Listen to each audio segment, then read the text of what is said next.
Maintenant, la discrétion, on a très bien de qu'on a une de comme si.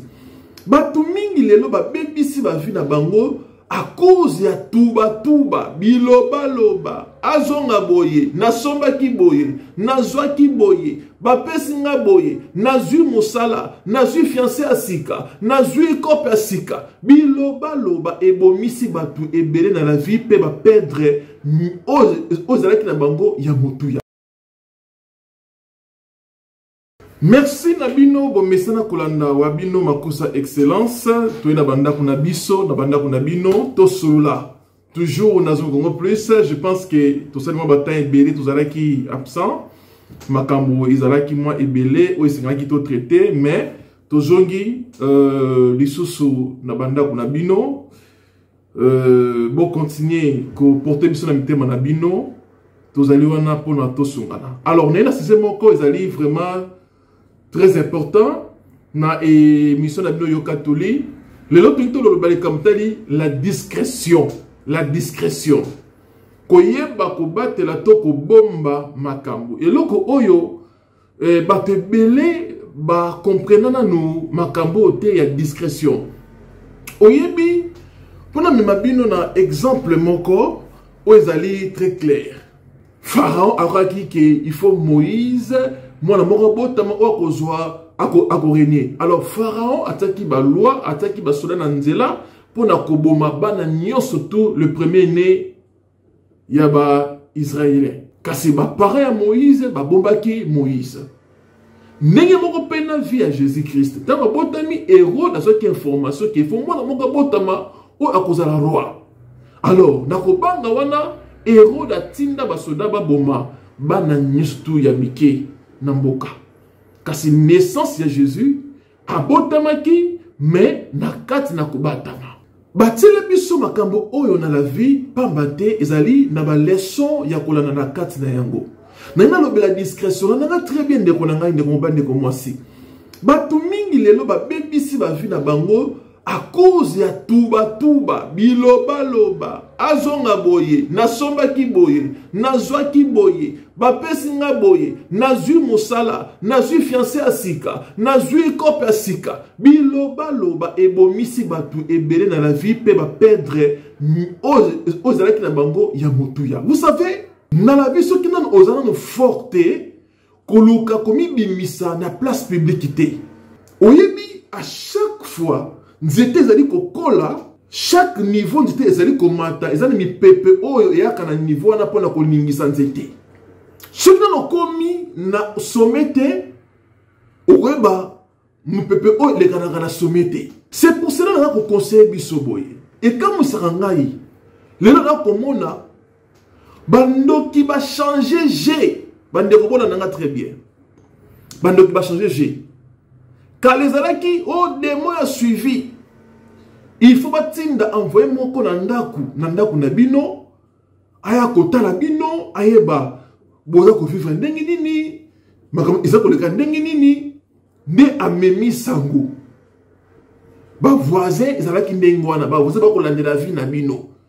Ba somi boye. Ya wana au moins même na ba commune mususu soki okoti tant wako somba babiloko na yo il faut munoko na yo ezala ko kangape okota babiloko na yo na ndenga ko batama parce que okoti biloko na yo pendant la journée ke batu ba moni yebake na kati batu wana batu mabe bazali o bakope ko sala o mabe na butu pona ko botola biloko wana. C'est pareil lelo to ko mona batu bakomi ko exposer ba vie na bango na réseaux sociaux. Vous ne savez pas? Laisse-moi vous expliquer. Oui, les réseaux sociaux, Facebook, Instagram, Snap, tous ces réseaux sociaux-là, ils allaient publics, ils allaient moyen oyo. D'abord, le monde spirituel est mettre en place pour contrôler la vie à bateau, pour contrôler la vie à bateau.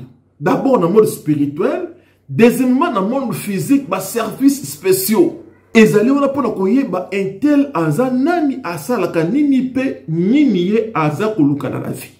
Ya mwana mona batu mingi nzamba apesa ke mwa bozwimo ke boye aleki na réseaux sociaux abali kosala ni tapage ba publication na place publique a publier ba mituka sombi mabe a publier ndaka sombi mabe a publier bana ndeko na ngai réseaux sociaux, ils ont une place pour exposer vie privée na yo te. Bon, on a très bien.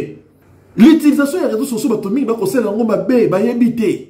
Na Facebook, wana, okoyi ko bomba babiloko na yo, otango pe na mode caché, sans que ba mona. C'est possible.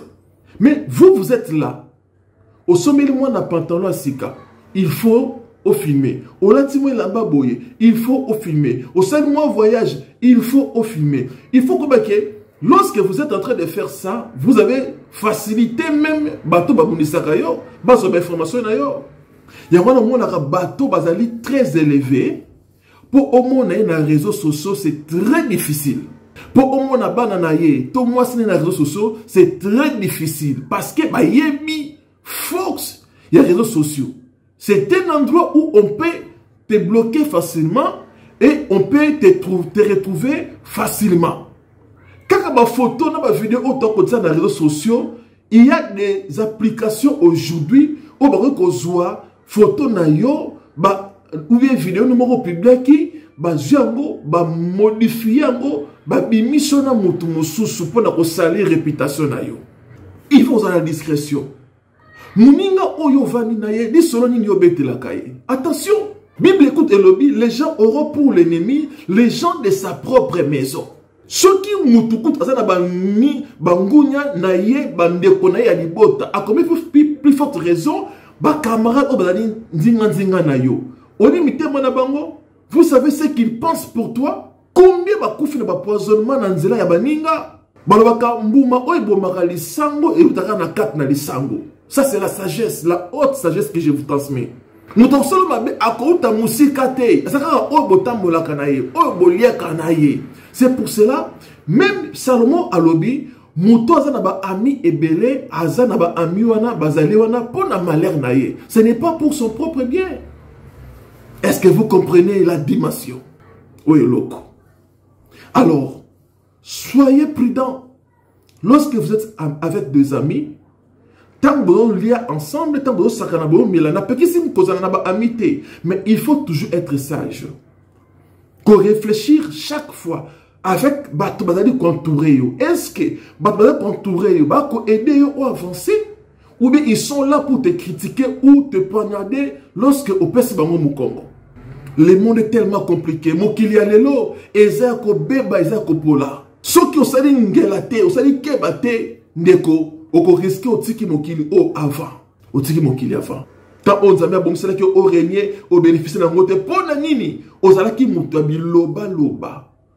Bisala sala. Ba mona yo o komi na boy, o sombi boy, o jiboy. Yaya. Quand on se bat dans la vie, à un certain niveau de la vie, il faut qu'on se cache. Et l'homme prudent voit le mal de loin et se cache. L'homme prudent, quand tu sens que tu n'es pas encore fort, ne t'exposez pas dans les réseaux sociaux. Ne t'exposez pas. Voilà les conseils que je vous donne aujourd'hui. Restez branchés, connectés. À la prochaine. Merci.